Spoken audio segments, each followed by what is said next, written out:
जयपुर संभाग के विराटनगर में 51 दिवसीय राष्ट्रीय सनातन चेतना अभियान का शुभारंभ स्वामी राजेंद्र दास जी देवाचार्य महाराज द्वारा किया जाएगा। आचार्य स्वामी सोमेंद्र महाराज ने बताया कि पूरे देश में चल रहे गौ सम्मान अभियान के 2 चरण पूरे हो चुके हैं तथा तीसरे चरण के लिए सभी संतों ने बैठक कर तय किया है कि वो अब 17 दिसंबर 2026 को करेंगे। देश के 28 राज्यों एवं 8 केंद्र शासित प्रदेश की राजधानियों में लाखों गो भक्त एकत्रित होकर राष्ट्रपति एवं प्रधानमंत्री को 17 दिसंबर 2026 को ज्ञापन देंगे।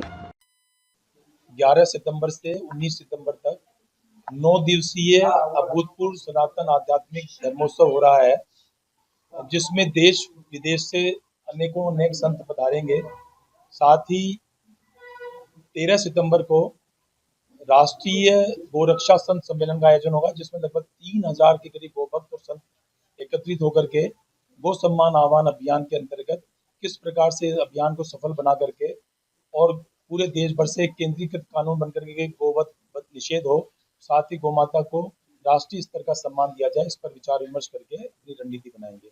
इसके अलावा 19 तारीख को आचार्य स्वामी धर्मेंद्र जी महाराज की प्रतिमा का अनावरण होगा और 11 सितंबर से ही 3 दिन की 3 कथाएं होंगी, जो जगत गुरु राजेंद्र दास देवाचार्य जी महाराज, जो मलुक पीठ और रेवासा पीठ के आचार्य हैं, पीठाधीश्वर हैं, उनकी 11, 12, 13 सितंबर को, 15 और 16 को गीता मनीषी ज्ञानानंद जी महाराज की और 16, 17, 18 को श्री कृष्ण कथा गोविंद देव गिरी जी महाराज की होगी। इसके अलावा 11 सितंबर से ही भागवत के बहुत अच्छे भाष्यकार हैं परम पूज्य मदन मोहन जी महाराज, उनकी श्रीमद् भागवत कथा का आयोजन होगा। ये पूरे 9 दिन तक वहाँ यज्ञानुष्ठान और अनेक प्रकार के धार्मिक और सांस्कृतिक कार्यक्रम होंगे तथा वहाँ पे अनेक लोकोपकारी जो हमारी योजनाएं हैं उनका लोकार्पण होगा, जिसमें एक विश्रांति का है वरिष्ठ जनों के लिए, उसका लोकार्पण है।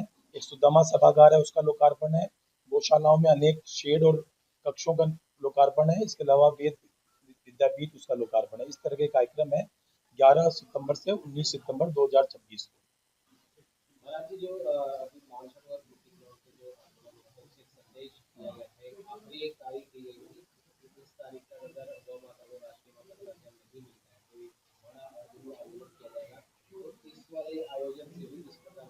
हाँ, देखिए, हम सब लोग गौ सम्मान आह्वान अभियान से जुड़े हुए हैं और गौ सम्मान आह्वान अभियान में अब तक 27 अप्रैल को 5000 से ज्यादा तहसीलों पर ज्ञापन दिया था।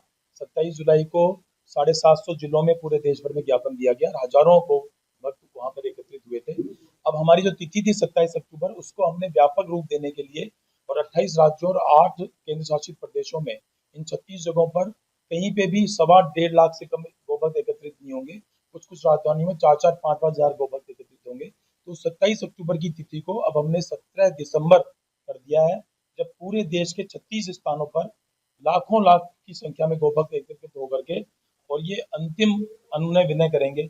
और 27 अक्टूबर का जो कार्यक्रम हम 17 दिसंबर को कर रहे हैं, तो 17 दिसंबर के बाद हमें क्या करना चाहिए, इसकी रूपरेखा विराटनगर में बैठ के संत लोग तय करेंगे 13 सितंबर को, जब राष्ट्रीय गोरक्षा संत सम्मेलन आयोजित होगा और उसी रूपरेखा के अनुसार हम 17 दिसंबर के बाद की कार्रवाई करेंगे। हमारे इस कार्यक्रम में मैंने जैसे बताया, जिन 3 महापुरुषों की कथा हो रही है, इसके अलावा रामानंदाचार्य जी आएंगे, रामानुजाचार्य जी आएंगे, शंकराचार्य जी सदानंद तीर्थ जो भारतीय तीर्थ जी हैं, द्वारका पीठ के शंकराचार्य, उनको हमने आमंत्रित किया है। एक दिन के लिए बाबा रामदेव जी आएंगे, एक दिन के लिए रिदम्बरा जी आएंगी। इसके अलावा सदामा कुटी के जगत गुरु नाभा पीठाधीश्वर सुतीक्षण दास जी महाराज आएंगे। अखिल भारतीय संत समिति के राष्ट्रीय अध्यक्ष और कुबेराचार्य जगत गुरु अविचल दास जी महाराज गुजरात से पधारेंगे।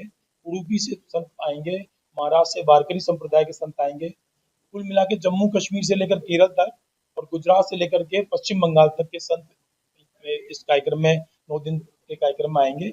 और पिछले 10-15 सालों में उत्तर भारत में होने वाला ये एकमात्र ऐसा आध्यात्मिक कार्यक्रम रहेगा जो 9 दिन चलेगा और जिसमें सैकड़ों हजारों संख्या में संत महात्मा पधार करके आशीर्वाद प्रदान करेंगे।